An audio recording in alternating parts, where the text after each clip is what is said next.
দেখো বন্ধুরা, তোমাদের কাছ থেকে প্রথমেই ক্ষমা চেয়ে নিচ্ছি, কারণ আমি সম্পূর্ণ রঙের ভিডিওটা করতে পারিনি। তার আগেই কিছুটা রং হয়ে গেছিলো। তারপর আমি যাওয়ার পরে কিছু কাজ করে নিচ্ছিলাম, সেটাই তোমাদের সঙ্গে শেয়ার করছি।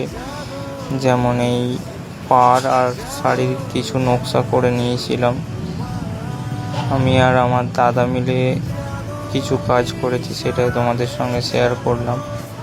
কেমন হয়েছে অবশ্যই কমেন্টে জানিও, এবং এই ধরনের কাজ তোমাদের যদি ভালো লাগে লাইক কমেন্ট শেয়ার করে দিও। দেখতে থাকো কাজটা, এবং তোমাদের কমপ্লিট লুক নিয়ে তোমাদের সঙ্গে দেখাবো। এবং আমি ভিডিওগুলো দিচ্ছি, এই পুজোটা আমাদের হয়ে গেছে 19শে আষাঢ়, তারপরেই তোমাদের সঙ্গে ভিডিওগুলো শেয়ার করছি।